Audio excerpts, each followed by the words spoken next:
So if you sit still, sit quietly in consciousness, and I thought for a moment there the dog was going to help us with the mantra, but I guess he attained enlightenment.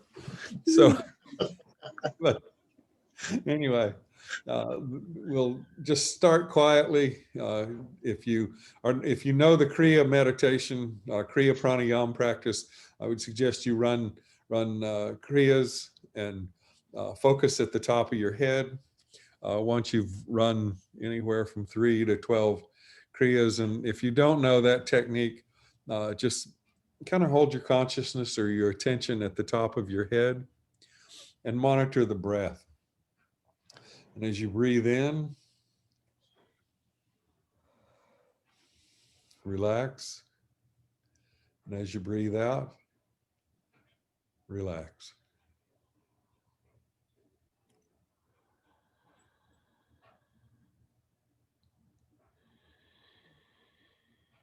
And then breathing in.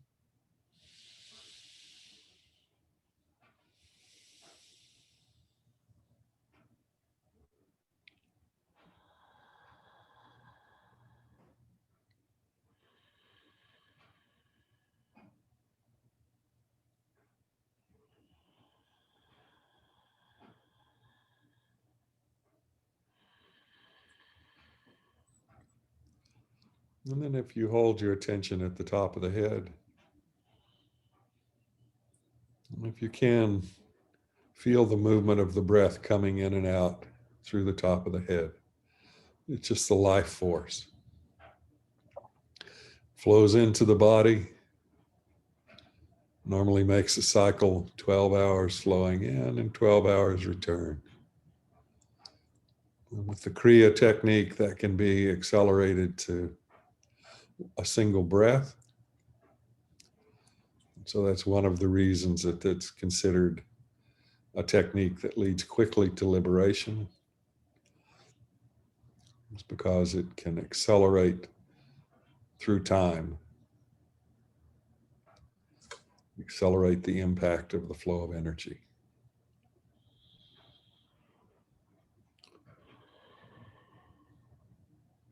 And any time during your day when you feel out of sort or upset or distressed or stressed in any way, if you sit just for a few moments, even 3 to 5 minutes, I have found can change the energy field. 10 minutes can take you to a much deeper level. And if you can meditate 20 or 30 minutes a day, you can go much deeper into your own awareness. You can begin to experience the inner parts of your being. And as we were referencing earlier, talking about the realms or states of consciousness, the physical realm, the gross realm,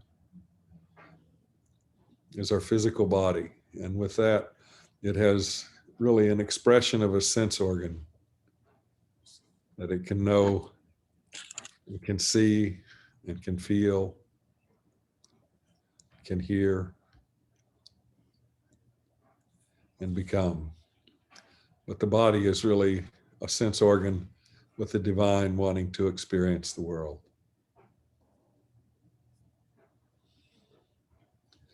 And as you become aware of the subtle sounds or the subtle sight, the subtle images, and they can be seen in all the different levels, the astral level, etheric planes, the Buddhic planes, any level that has form but doesn't have substance, you can see those images. And they're subtle. And then sometimes when we see them, we see not only the physical, but it has the subtle overlaid on it. We see the aura around the body or the energy in the form, or we feel that someone is thinking about us. We feel the thought form. We have an experience of it. And as you still the mind further, it can move from the form world, the image world, the subtle realm into the causal, or to the Godhead, or to the supreme, great supreme, the awareness of life itself and what's created.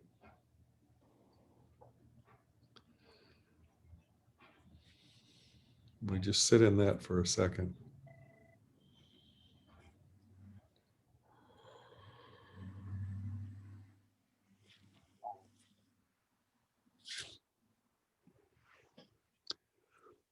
And then let's come back more to the physical consciousness.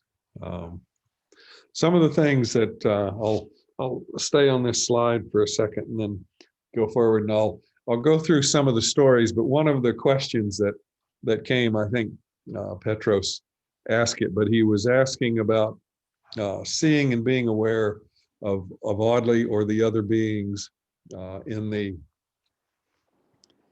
subtle realm, and how is that? A lot of times questions, and people want to know, how is the subtle realm different from the physical realm? And one of the things is that when you're in the subtle realm, we talked about previously, is the you see objects in the subtle realm, but they tend to be objects that are floating in space, or that don't have a defined ground of being. And so you see objects like, maybe you see Audley, or you see some teacher you revere, someone that you love or that you care about, or sometimes there are other beings or entities, or sometimes there are objects that are empowered or imbued with power, and you may see those. But one of the things that you become aware of is that they tend to be objects in the dream level, or in the etheric or astral. They tend to be objects that don't have things around them. You don't see rocks and dirt and bushes and things like that. You see just the object itself. You see what's attracting the attention and focusing on it, and generally that object has a light within it. And so when you think of Audley or your teacher, or any aspect of a human that's either in existence or living right now, or one that you've had contact with and has lived throughout time, or there are beings that have a light body that they manifest in, and that's where many of the great teachers come, and you see them in the light body. And the light body, if you're focused on that, can be as real as the physical in that sense, but it won't have the sense of being in a space or in a ground of being where there's a world around them. They're simply there. And sometimes you see presence of other things, but and it can be very real. Like when you're in a dream, you can be terrified and having a nightmare, or you can be overjoyed and having a very beautiful relationship with someone in that dream, and it can be so intense. But when you wake up, you realize that I was having a dream, and you know that difference very quickly. As soon as you transition in consciousness, you know the difference between the dream state and that, and you think, oh my God, it was just a dream. It was so frightening. It was a nightmare, not just a dream, but a true nightmare. But you can study those images that you see in those, and you can learn a lot about the world. Another thing that I found in looking or examining that is that in general, the people are not talking in those levels. There's a transference of knowing or knowledge, but it's really at a mental level. You're in the mind, and so you're observing in the mind, and it's not like the image that you see is speaking, but you know what they're thinking or feeling. Or if like, even if Audley, I see him and he's giving a lecture in another level with lots of people, and I'm there observing, it's the sound is not present like it's in the physical world or in the gross world. Here we have a medium that sound moves through, and those subtle levels, sound is there, but it's the astral sounds. And that's one of the things that as we begin to meditate, we focus on that, or we turn the sense perception within and we try to listen to the inner sounds, the astral sounds, or the sounds as the energy moves through the chakras or moves through the levels in the kingdom. It produces a residual sound in those levels. And for me, still the one that I I hear most frequently is the fine tinkle bells. It's associated with the heart chakra, and that's a base ray for where I express from. And so that's a sound that I often hear and can focus on that. And if I focus on that sound and follow it, it takes me to the source of the sound, or takes me beyond the physical, beyond the subtle, and into the source from which it expresses. But it can be, those subtle realms can be as real as this, but when people are in the physical and you have a physical memory of them, you can see the image and you can recall what that image is. And like, I know I posted some of the images that I had. I asked people to paint a representation of an image and posted some of those on the Facebook page. And I was amazed that people can very quickly see the difference between a photograph and the image, and they can see that something is slightly different, and can do that. Well, when you die or you go between lifetimes, you have a light form, and the light form sometimes resembles the physical form, but not always. And sometimes it has a much more consciousness in that subtle bodies than it does maybe in the physical, and especially if they've departed, like Audley's no longer physically in the world, but um, his subtle energies and his subtle awareness is still very active.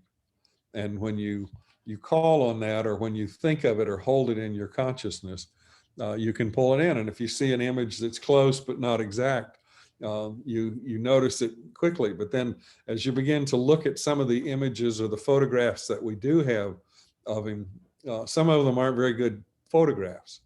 Like the one that I like is one I took many years ago, and of him sitting in a yellow shirt at his home. And I had just talked to him about being my teacher or my guru. And I asked him, I'd attended a number of lectures, and he had told me that, one of the things is you can concentrate on the image of the teacher. And that's a good way to move deeper into the self or to awaken. And he often referenced that he concentrated on Dr. Thin's image, his guru or his teacher, for years. And as he began to do that more and more, it began to open. And he was constantly trying to find ways to improve that experience of the concentration. And one of the things he did was build a small light box. And since he also had a kind of a hobby in photography, he had taken a number of pictures of Dr. Thin, and one in particular he liked. He had done a very large screen of it that was about an 8.5 by 11 typical size of a sheet of paper, but he had a negative that was that size, and he had very carefully punched a small hole in the center of the eye in the image, and he put a light behind it. So he had this light box, and it was a field of a black image with Dr. Thin's image. And in that, when he turned on the light, you could see the image, and the light from the eyes was just radiant, because he had built a tool to help him with that concentration. And he spent literally years concentrating on that, looking at it. So a key part is developing the concentration ability, or the skill to concentrate one pointedly and on something. And what you hold your mind on in the lectures that he gave, and in the teaching, and in the initiations, what you hold your mind on is what you become. So if you want to find the divine part of yourself, it's best to hold the mind on that, to hold the mind or the attention focused on an image of a teacher that or someone that has experienced that. But it's clear there's a lot more to it than just the image. Like some of the images that we have are faded with time. They weren't taken with high resolution cameras. They were often taken with film cameras in those days. And so we got a little small 3x5 picture. And today you can make a copy of it, or you can enhance it, but you can't necessarily go back to the original. But one of the things that amazed me is that some of the pictures I like best of Audley were ones that I can't really even discriminate or determine the color of his eyes. And he had a very crystal clear blue eyes. And there's a few photographs that we have that show that, and those are very helpful. And so, but the thing that really came to consciousness was that there's lots of ways to enter that subtle realm. And when you do it, it helps a great deal if you think of the teacher, if you think of his teaching, his words, like if you listen to the lectures or listen to his sound, his presentations, then you can tune into that energy more. But even in the videos, the images are, they're being enhanced and cleaned up a little bit now, but a lot of them were images that were done 50 years ago or more. And as you try to clean those up, they take on a characteristic of their own. And it's easy to see, like when you look at the images of Babaji, there are a few original pictures that were taken of him. Everything that I've seen has been black and white. And a lot of them are in pretty bad shape, but they can be restored. But then there's a lot of paintings that have been done of him. And some look like what I think he looked like. Some don't. And, and I tend to just pick out the ones that help me to focus best. And then one of the things that Audley liked to do very much was paint pictures of Master Jesus. And he did a whole series of pictures. And I'm not sure where those originals are today. There are copies of them. And he was a very good artist. And, it's like his view of what Master Jesus looked like is as good as anyone else that I know. I mean, they all present pictures when they paint them, or they draw them, or they do different things. So what they're trying to do is create a tool that helps them remember. And some people have questioned, why would I even have interest in creating more images and stuff like that? And it just, for me, it's kind of a selfish perspective in a sense. It's like when I come back in another life, just like in my past life, I could remember him, remember his message, remember his energy, remember his presence. And then I was immediately in the subtle planes where I was at that time. I was immediately drawn to a place where I could meet him 20 years later when I became of age, when the time was right. And so, when we look at Audley on the inner planes, he is very real and active for me. And I can have a knowing with him, but it is different. And I look and compare it to the images. Yeah, he does look slightly different than what he did in the lifetime that he was here. And he sometimes talked about what his next life, he often thought his chin wasn't strong enough, and he wanted a stronger chin. And in his light body, his subtle body, he definitely has, I would say, stronger features than what you might see in looking at the pictures from the past. But I think it would be interesting, if we could have a camera that took pictures of people throughout their lifetimes, that would be kind of interesting to see how the changes occurred. But that technology doesn't exist yet, maybe in time. But that for me was very helpful. And then also in knowing, just like there's when I'm looking in the subtle realm, there's no extra objects, there's no clutter. In a sense, I see whatever the mind is focused on, and it tends to be focused and floating, or tends to be floating in a field. And as it's often, it's the only thing there. And the more I concentrate on it, the more easier it is for me to merge into it or to blend with it.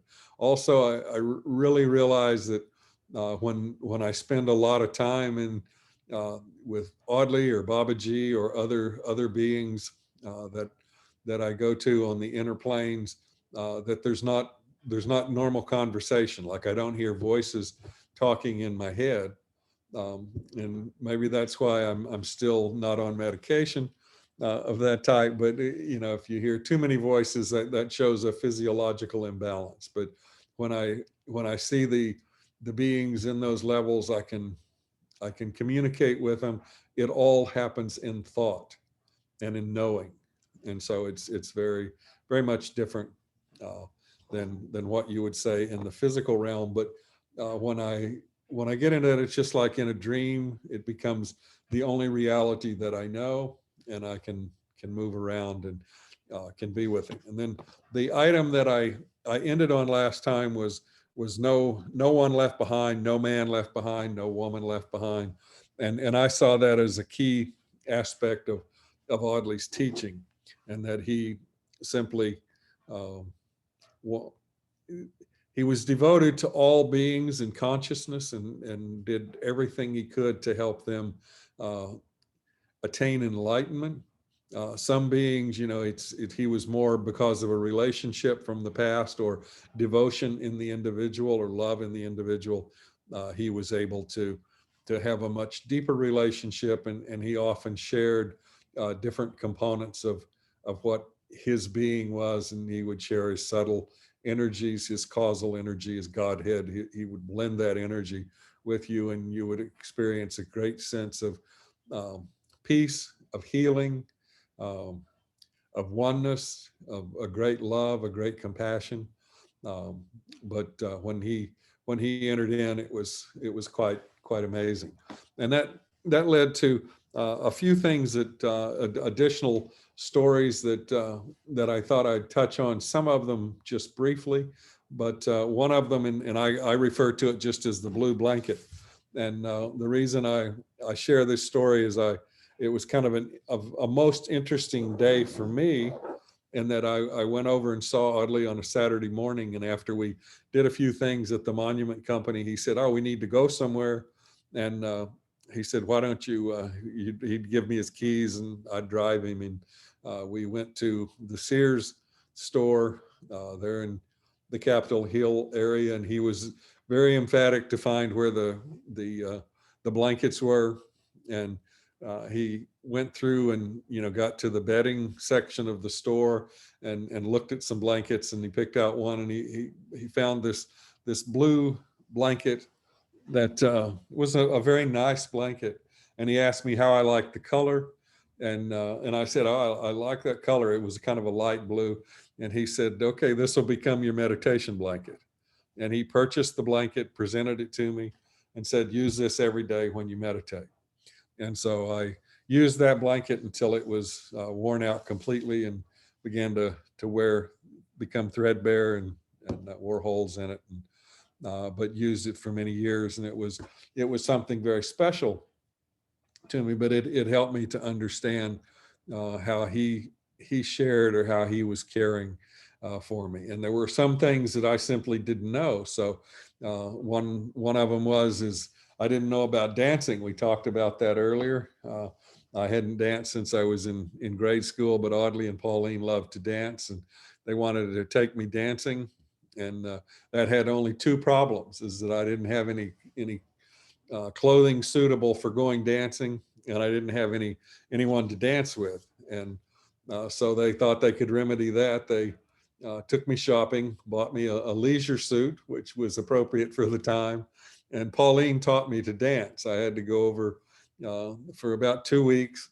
I'd go over for an hour in the evening, and she would teach me cha-cha and rumba and different, I would say, modern dances, ballroom type dancing, waltz and things like that. And then eventually I found someone, and we would go dancing at the Elks Club. But I thought it was kind of strange, and I felt very fortunate in that someone cared for me in that way, and spent the effort and the time to teach me things that seem unrelated to spiritual development at some point, but also a very key part of helping me to learn to deal with people in the world. So just a little story. And then one is another instance. I was living in South Oklahoma City, a few miles from where Audley was living at the time. I later moved closer, but I had begun to meditate. And as I was meditating, I got into a real unknown or strange state of mind. And it's kind of the energy started withdrawing from the physical body. It was I had a sense that I was dying. And my energy, physical energy dropped so low that I was not able to even get up or do anything or eat. And so for 2 or 3 days, I just sat in my apartment. I didn't go to work. I didn't call anybody. I simply was not able to respond to the world. And after a few days, Audley realized that, something's wrong. And he called a few times, but I didn't answer, and we only had landlines in those days. And that was too much of an effort to go get the phone. And then he had one of his students come and check on me, and I remember hearing her knock on the door, and she knocked many times, and I couldn't respond even to say yes or I'm here or whatever. And after a while, that stopped, and then in a little while, as it turns out, the student went and called Audley, went to a payphone, called Audley and said, no, his car's here, but, he's not answering the door. And he said, well, it's important. He said, keep knocking.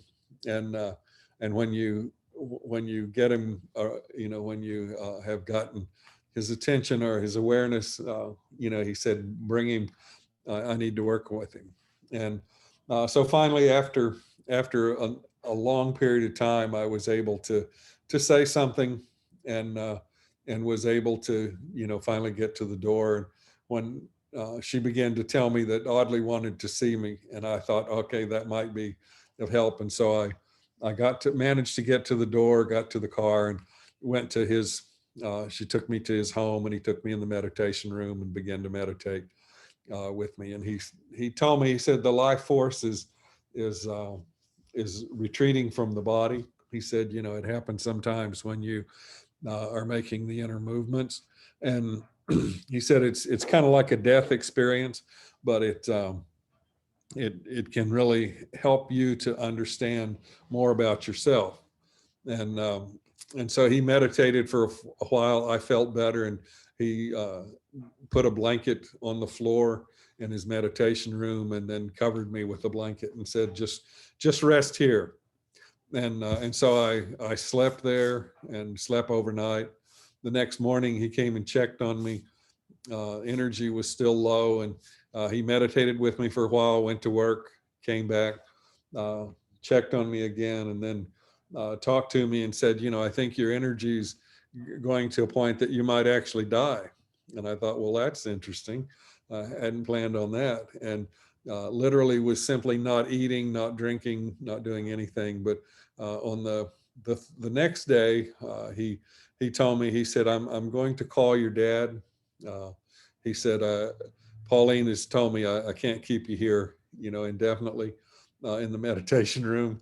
And he said, I'm going to call your dad and ask him to take you to the doctor. He said, I think you, either you are withdrawing in energy to a point that you may depart. And he said, I really can't have students dying in the meditation room. And so he called my dad, and my father came and picked me up and took me to the emergency room. They ran all kinds of tests, and said they didn't see anything physically wrong with me, but they realized that they asked questions and I hadn't been eating or hydrating. And so they hydrated me with some fluids and said, this should make you feel better. But if this continues, you should definitely see a psychiatrist. It's not a normal thing for people to go through, to have these experiences. And I thought, well, now they think I'm crazy. So that's not good. And I thought, well, the only way I could get around that is if I recovered that, I'd just go back to work and I'd act like they're, a normal person. And so I would be okay. And then in a few hours, partly I think because of the hydration, but also because of the inner work, I felt a little better. They discharged me.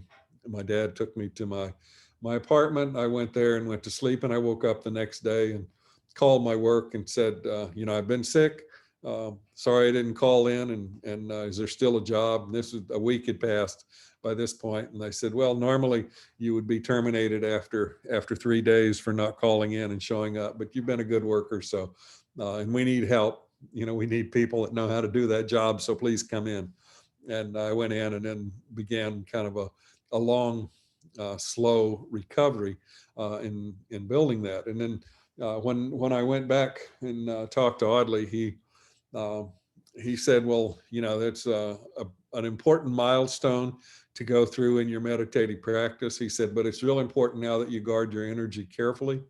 And he said, for the next 90 days, no alcohol, no drugs, no sexual involvement, no relationships with anyone for the next 90 days or so. And then he said, we'll come back. And when after 90 days, I kept it on the calendar.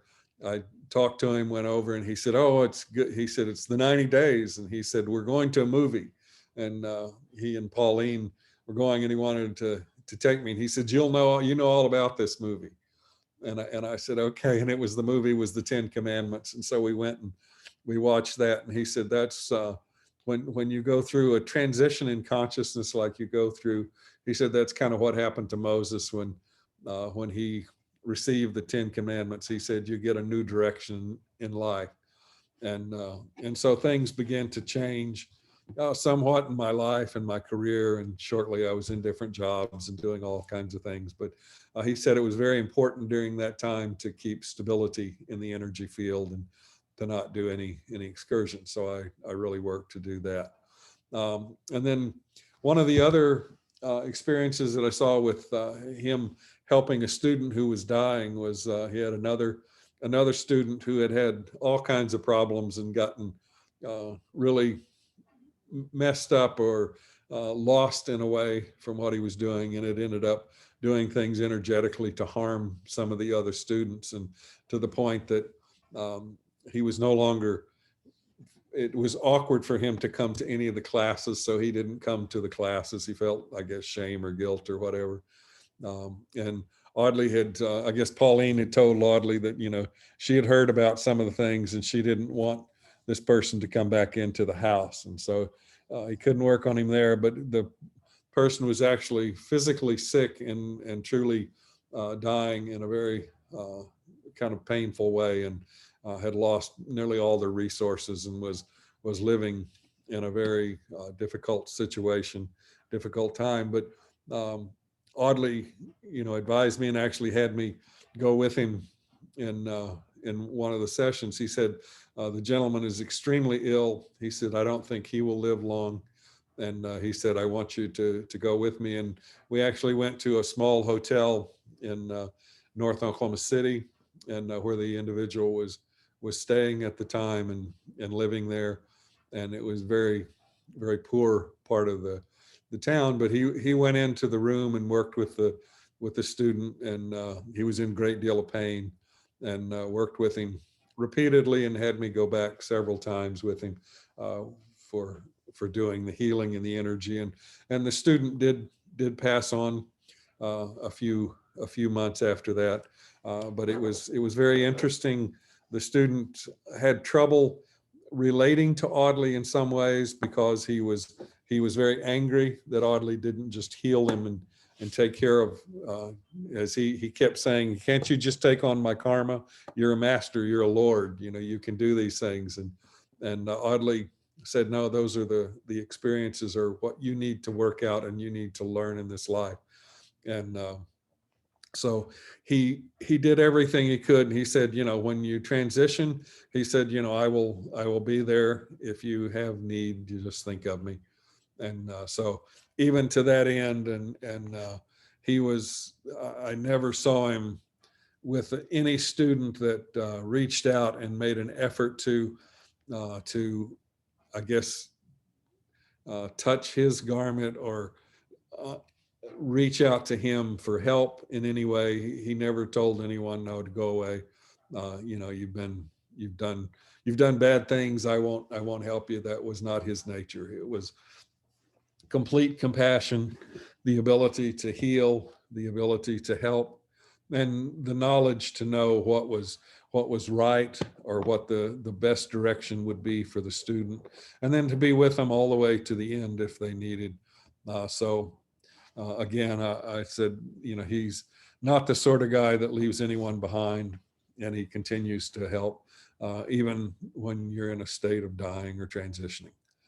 And then often, I just referenced this earlier, when there was a period of time where there would be dreams for me that were my dream world was as active as my physical world. I would work in the physical body every day, and then when I meditated or went to sleep, I went really into a subtle experience and subtle awareness. And I would often go and find that Audley's lecturing in dreams, and he would lecture everywhere, it seemed like, all over the universe, and in a sense, but also there would be great lecture halls, filled with literally thousands of students, and he would be lecturing. But I did notice in looking back through those that when he was lecturing, it was lectures in the mind, or lectures in consciousness. It was not him standing on a stage,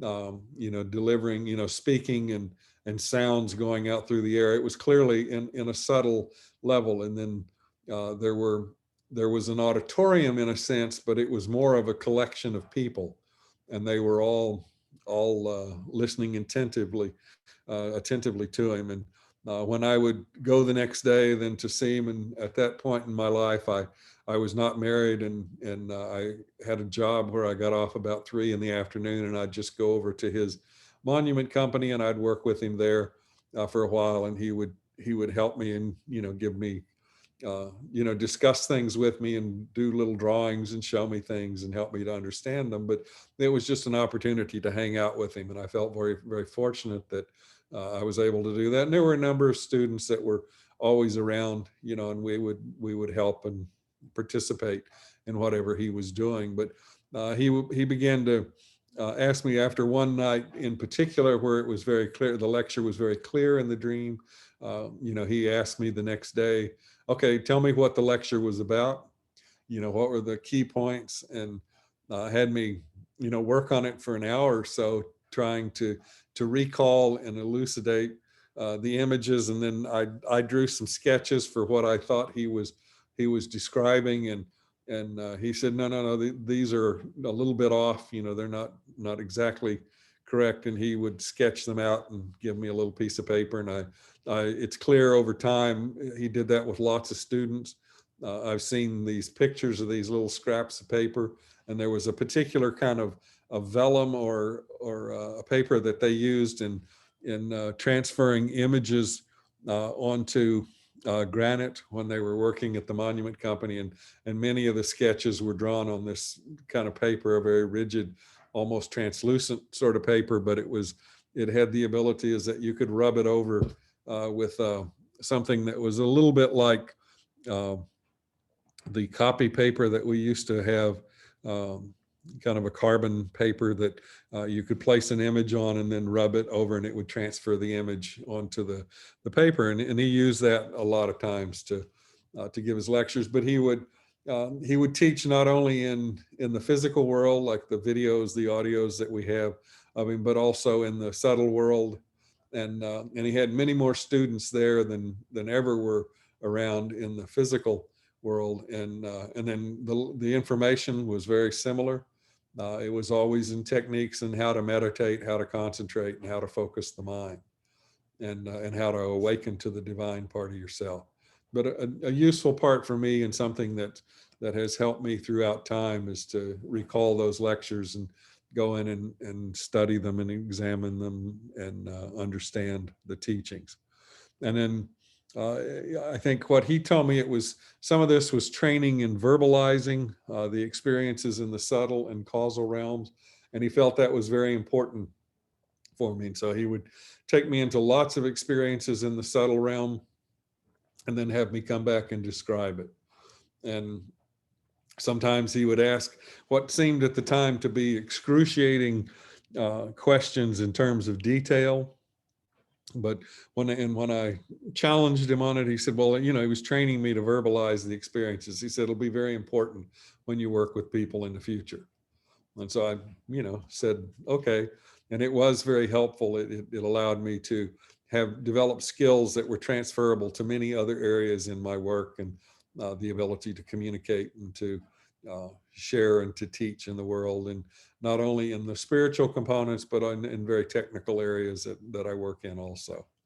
And then another thing that was kind of unique for me with Audley is he was always taking us to see different teachers and different people. And I'm not sure how he found out about all of these things, but like this one, for example, there was an event held somewhere in North Oklahoma City. It was called a psychic fair, and it was put on by some, I remember there were a few people there from Central State University, or University of Central Oklahoma, I think is what it's called now and stuff. But there were a lot of things at this event, and it was a big, like a big auditorium, a lot of lecture halls, broke out into plots. But there were a couple of people that he wanted to see because he had heard something about it. And it was Dr. Edgar Mitchell. He was the 6th astronaut to walk on the moon.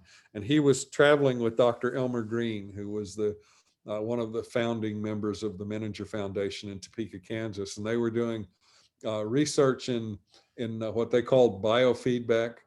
Today that's called neurofeedback, but they were basically looking at brain waves and calibrating those to, or correlating those with the spiritual states are in between. And they had recently done a lot of work with testing Swami Rama at the Menninger Institute, and he had the ability to stop the heart, and they could verify that with EKGs, or to stop all mental activity. They were verifying that with EEGs, and they were showing that when you meditated, you basically what it appeared at that point was you went into a more relaxed state, which they called the alpha state.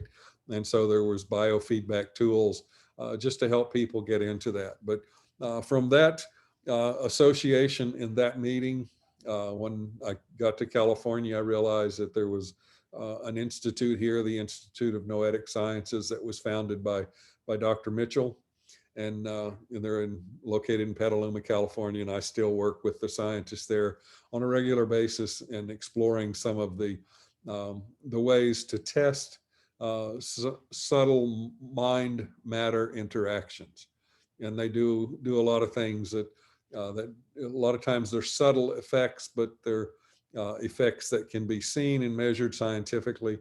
And they also correlate a lot of it with brain states. And they have now some 128 channel EEG devices that can monitor the brain. And some of the top people in the world in that space, one in particular, Dr. Arnaud Delorme, he is associated with the University of San Diego, but has also is the key author on a product called Eeg Lab that it's written in MATLAB, but it allows a very detailed analysis of brainwave states, and that's used.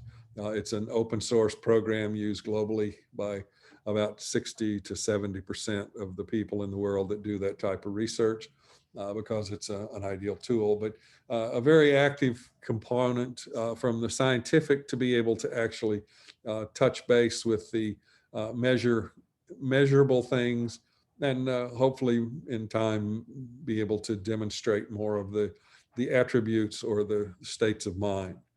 And then this experience, a typical lunch at the Godhead, is what I referred to. I had a friend from India, a gentleman named Prabodh Parikh, and we were roommates at Oklahoma State University. We were both studying philosophy, and we lived together for a couple of years in a little apartment that my roommate put up a sign that called it Café de Fleurs, after the famous Café of Flowers in Paris, where a number of the famous existentialists hung out and drank coffee. But we named our apartment that, and eventually got visited by the health department thinking that we were a cafe, and we said, no, we just read poetry here on Wednesday nights. So they let us go. But he had come to Oklahoma City with me And I was in classes with Audley at the time, and drive down from Stillwater when I was in grad school and studying philosophy. And we met Audley for lunch with a couple of other students, and Prabodh was there. And Prabodh, being from India, he had met a lot of the famous gurus and masters, and he always teased me, you could never find a guru or a master in Oklahoma. That not only do they talk funny, but they could not possibly know about the divine. And I'd always just say, well, you should meet the guy, and so we went and met the guy, and we met Audley, and met him for lunch, and he asked Audley lots of questions, and Audley, in his typical charming self, was delightful, and agreed that it's very hard for someone in Oklahoma to know about the Godhead, but it's possible. And so he talked more about it, and then as he was pressed more about the specifics of his teaching and things, he said, well, I'll show you what I'm teaching. And the Prabodh said, show me, and it's like, what does that mean?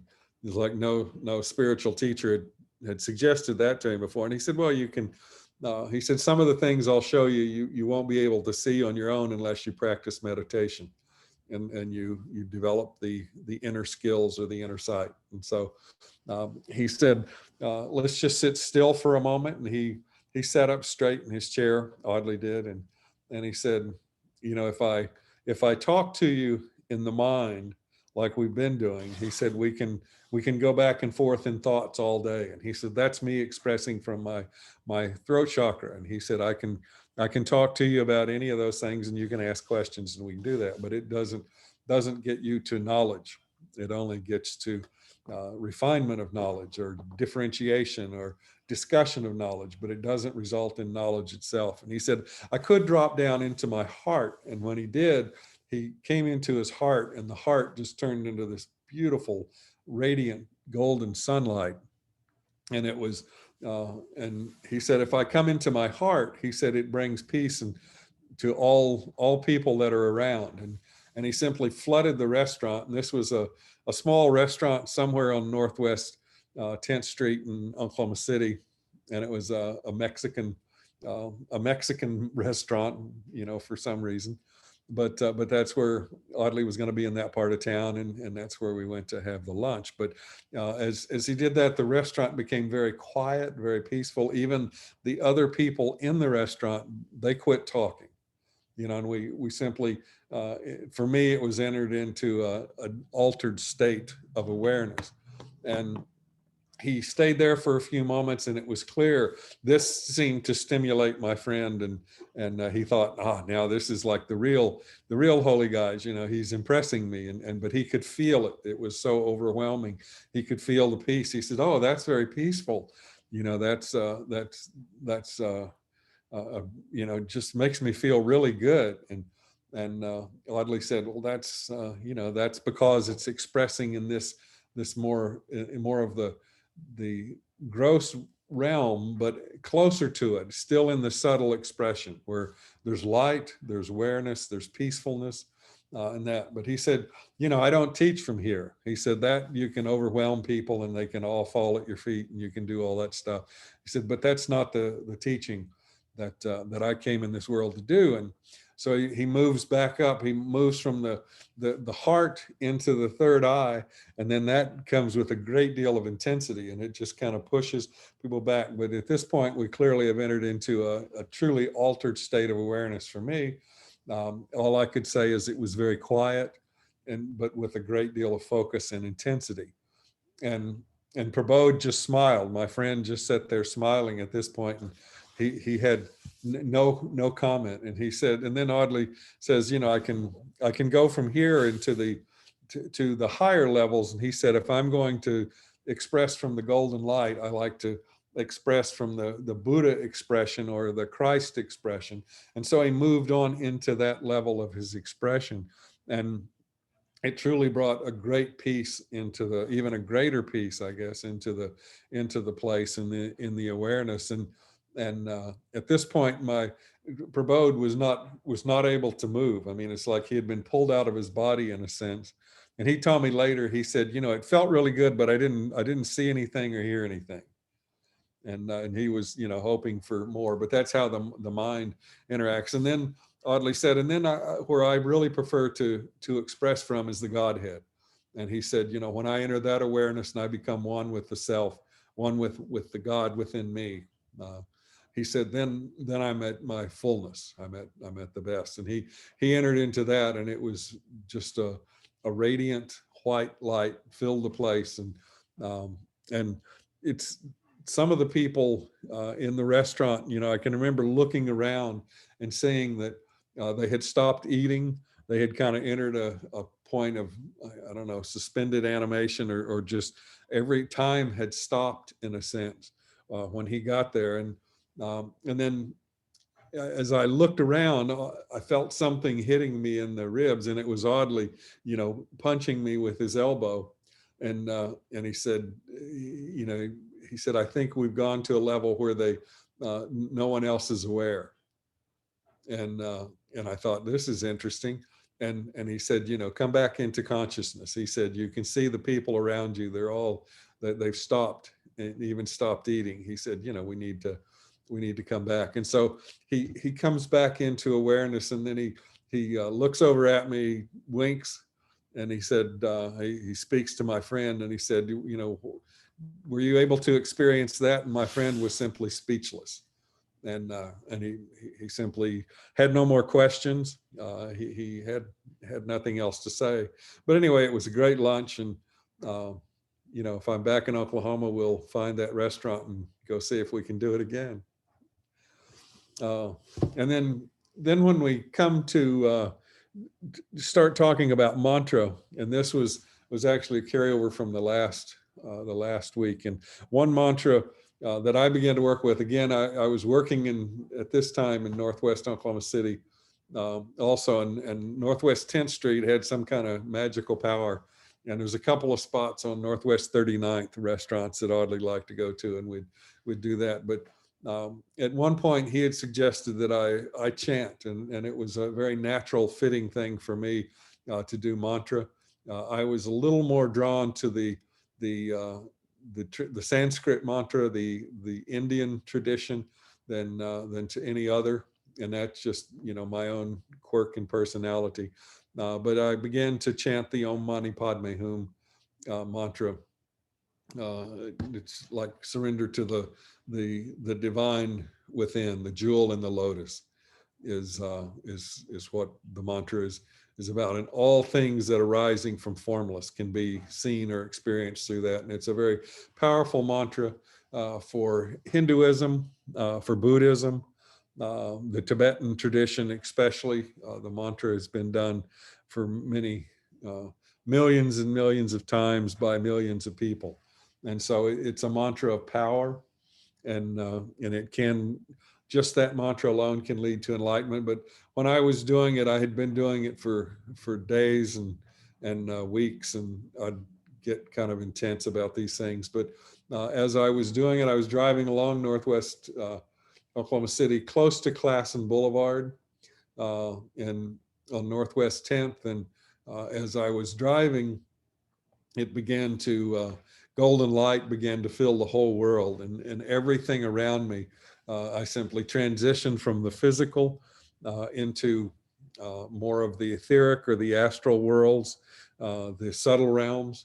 And it was completely, as I tuned into that mantra, it had completely filled the world, and to the point that, I was still able to manage driving, but managed to just pull off to the side of the road and sit there and continue to do the mantra. And it just radiated. And then the world was filled with not only golden light, but beautiful self-luminescent jewels and all sorts of things around me in that object. But I'd simply transitioned into a different level. And I sat there for a couple of hours and continued to chant, to do the mantra. And then I needed to use the bathroom. And that always brings us back. And so I found a place to use the restroom, and then I went to see Audley. And and told him about the experience. And he said, "Ah, that's good." He said, "You finally got past your mind there for a little bit." He said, "That's a good start, good help. Keep doing it. Do more mantra." And I said, "Okay, we can do that."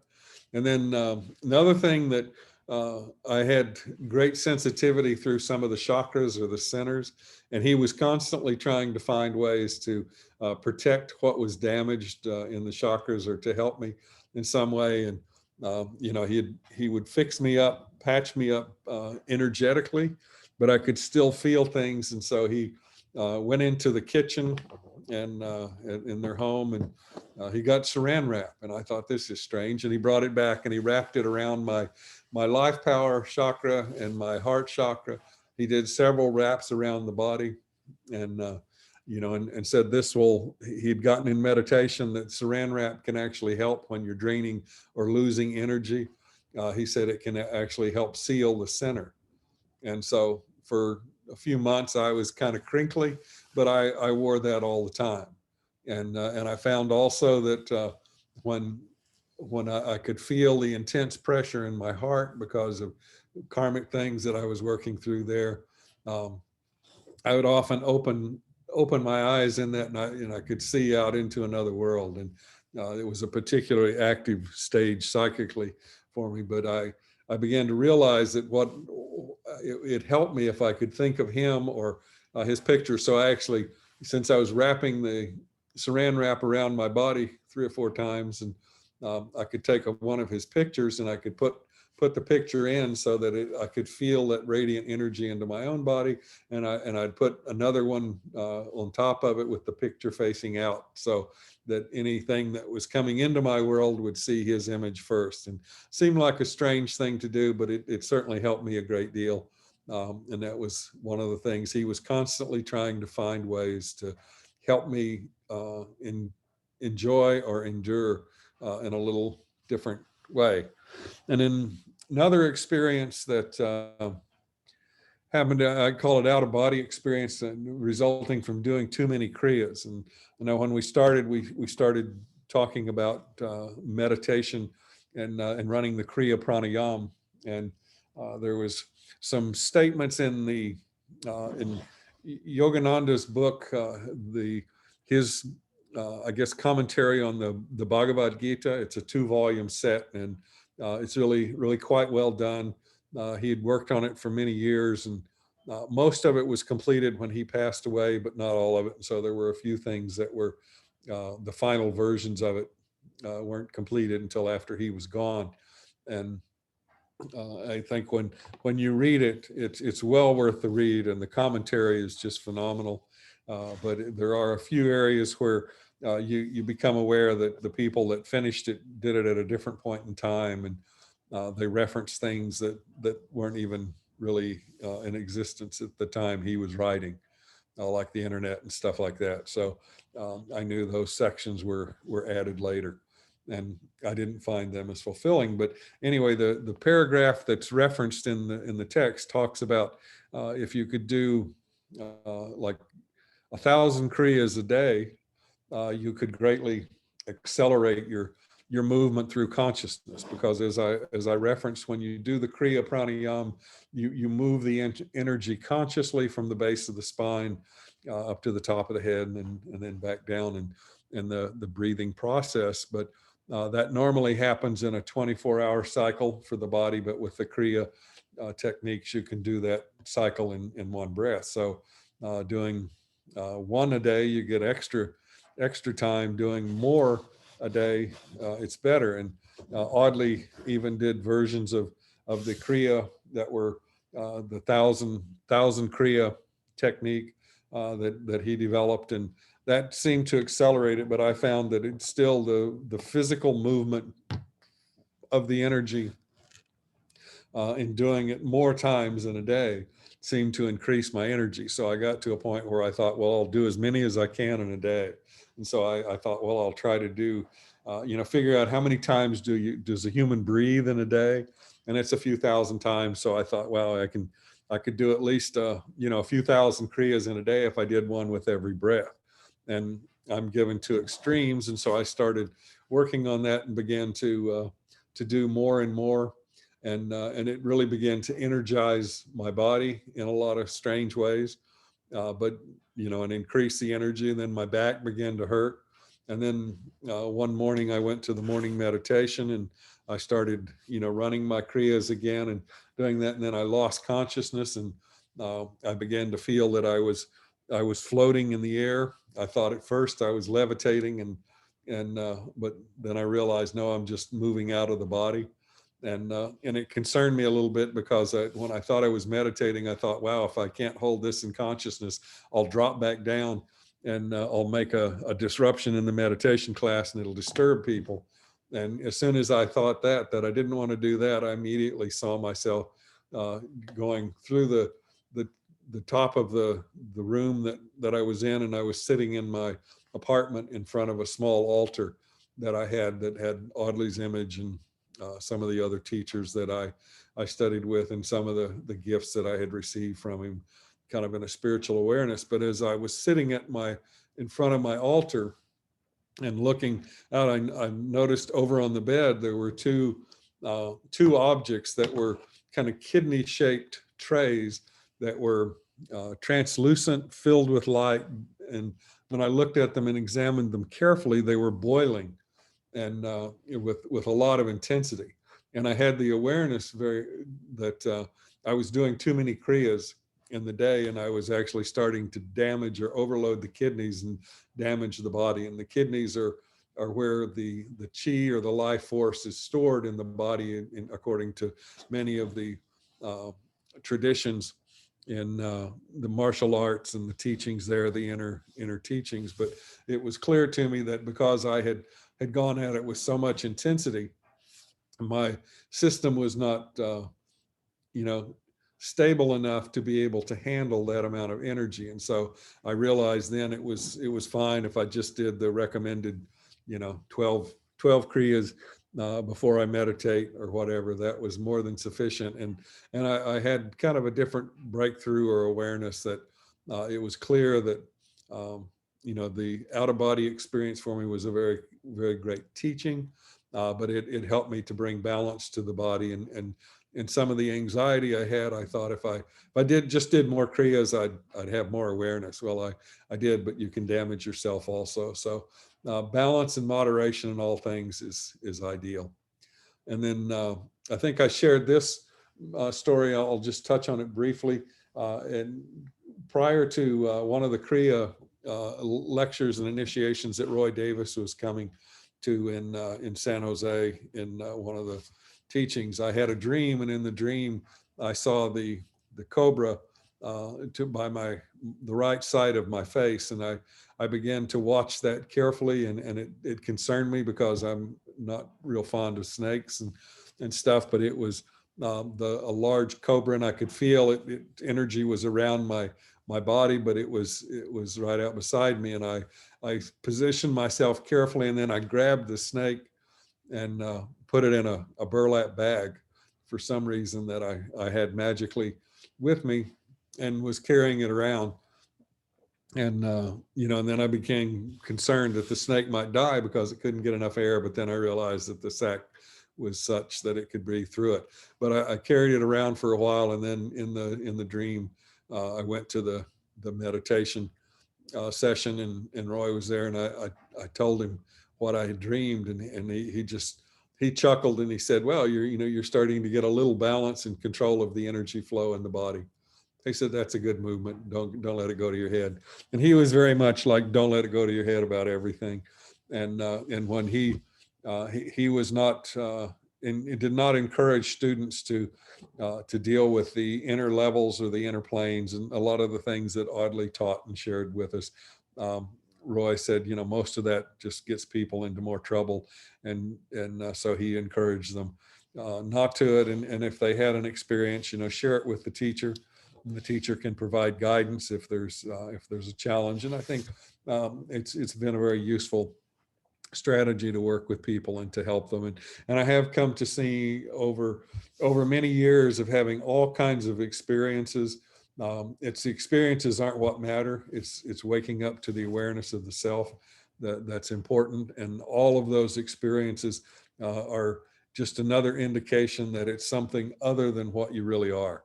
And it's more experiences, more stuff, and that can go on forever. But if you continue to experience the subtle worlds, if you like that, you can get lost there and literally spend lifetimes. And we all have to go through it anyway, and have all the experiences. But as you move through it, you get a better sense for what life is. And then also I talked about Babaji and Audley in meditations, and multiple times. And we used to have would do the service class, and I still do versions of that with different people, and work with people now. And, sometimes if they're a student of Audley, I always, call Audley's presence and have that focus. And many times witness that, he works on a person in the subtle body that he expresses through at this time. A lot of times he's working with Babaji. There's a lot of interaction there, it seems, at this point, from my perception of it. But those meditations are very critical. And when they show up again, they're self-luminous beings that can be of great help. And if you offer sincerely to be of service in your own way and in your own expression, your own life, to the life experience that you come in contact with, they're always helping, and always helping to bring balance, and they continue to help no matter what. So very useful part. And then I've shown this before, but I like it because it shows some really cool balance, but it also shows shadows, and it shows it's in the gross world. It has the objects are there. There's actually rocks in the world. There's an ocean. There's a pillar or a post that they're sitting on, that they've been finely balanced on. And if you've ever tried doing things like this, this type of art, it can be quite challenging, but some people really have a gift for it. But the thing I like to utilize it and remember it, that when I'm seeing objects in the world, I'm in the world, and I'm not in the subtle realm. And especially if they have shadows. And if they're talking, just like if people are expressing, that's a part of it. And these are just some briefly, the subtle realm. I talked about this before. I won't go into it so much in detail, but I did want to add is that in some of the questions that had arisen, how do you know where you are? Well, if you see objects, you're in the gross realm, and you're not in the causal realm. And if you see objects, do the objects have shadows? Then if they do, then you're in the gross realm. Are the objects floating in space? Then and self-luminous within, then you're in the subtle realm. And then interestingly, based on the questions from last time, I go back and I look at it in the sound component. I simply go into these levels, I sit there and I observe. And there's if there's sound, I know I'm closer, I'm in the physical world. And then what kind of sound is it? Is it like talking sound or noises, or is it the subtle sounds? And the subtle sounds are the ones, the astral cells, like the tinkle bells, or the om, the clanging metal, the night sounds of insects chirping at night and things like that. All of those are an expression in the kingdom, and as it flows through the various centers. But if you follow any of those astral sounds, you can go back to the source. So it's really, really critical. And then when it comes to mantra, and I think I'll go just a little bit more and kind of make this introduction, and then focus more next time on the mantra. There are several useful text or audios that are available. One is the Mantra Handbook by Eknath Eswaran. If you're not familiar with his work, he's done some beautiful work. He's an Indian guy that came to the US on a Rhodes Scholar and ended up at Berkeley, and taught not only English literature and various things like that, but also translated and did commentaries on many of the texts from India, and they're truly some of the best commentaries in the most readable form, most helpful. But his mantra handbook is it's only available in audio right now, I think, but it will be available in the near future in a printed form also. But it's a very useful tool in doing it. And then mantra, sacred power of word. Thomas Ashley Farrand has done a number of them. He has several complete series on mantra, and they're extremely good. He's very well, very organized, documents them very well. And like there's mantra for knowledge, mantra for creating abundance, using the sound. And there's literally a mantra in the Rig Veda. There's mantra described for all things. There's a mantra you can do for carrying out the trash, and one that you can do for your meditation, and ones that you can do for attaining knowledge or greater awareness. And then another couple of texts on mantra are David Frawley, who is Pandit, also are kind of equivalent to PhD in the traditions. But his book on mantra yoga and primal sounds, he focuses on the secret of seed or bija mantras, and all mantras are broken down into phonemes or basic sound structures, and those are tied directly to the chakras and the centers. And so Sanskrit is really a language that was developed to utilize the mantra, or to utilize it to tune the energy of the body.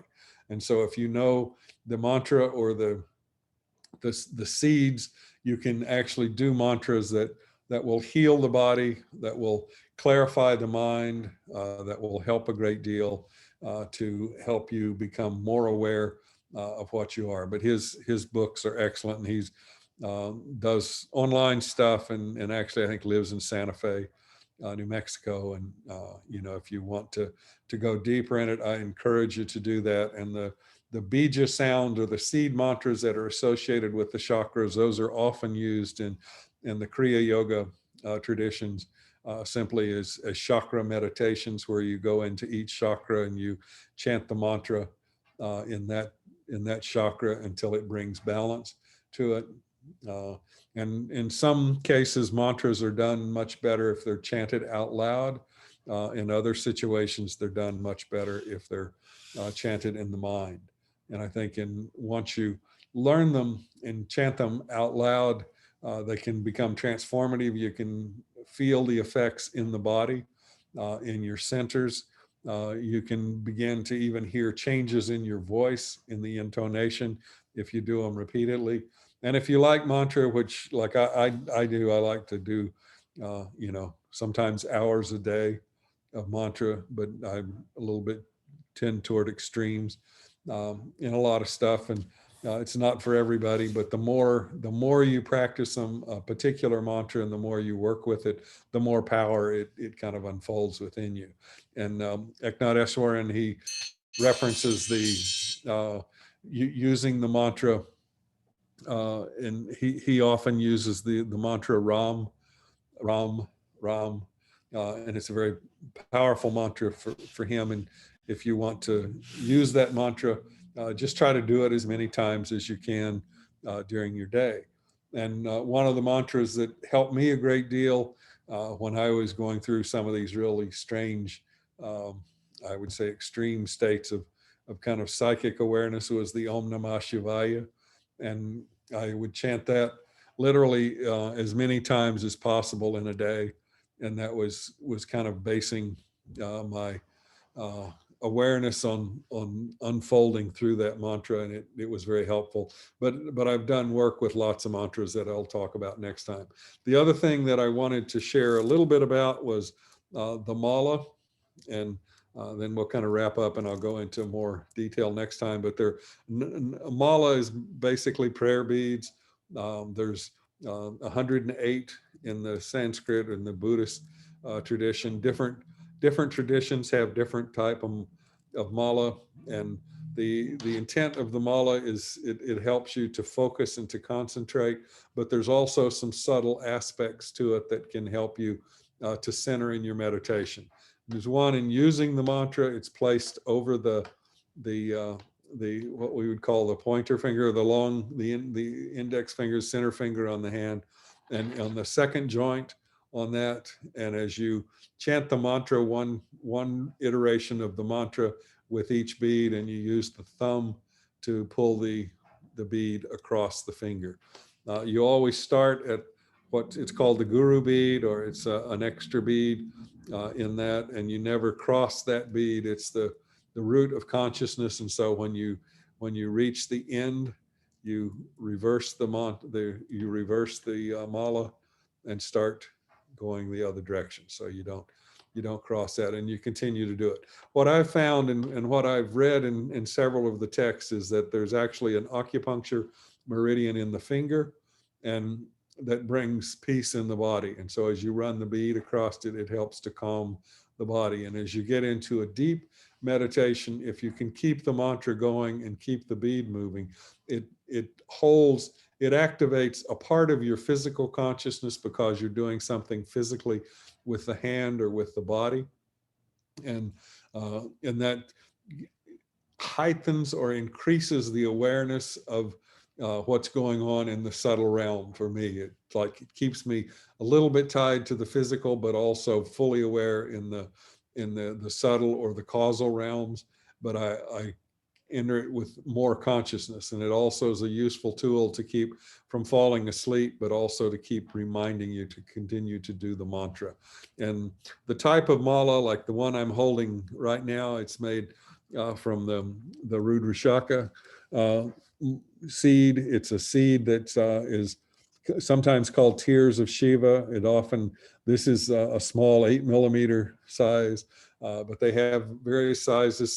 This is polished kind of smooth because it's been used a great deal.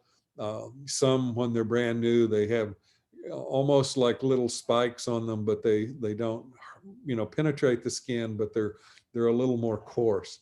And when you use those, you use them literally for thousands of hours. It simply polishes them or smooths them off, and it makes it easier. Then another mala that I like very much is the Sandalwood Mantra. Not only the sweet aroma of it, and there are several that you can get now that are certified. And when you take them out of the bag, you can tell it's pure sandalwood, real sandalwood. It has a fragrance that helps the soul to remember itself, but it also is a very powerful, and these are a very smooth mantra. And then there's all types of mala for out of different stones for healing, for different levels of awareness. And I encourage people to use those.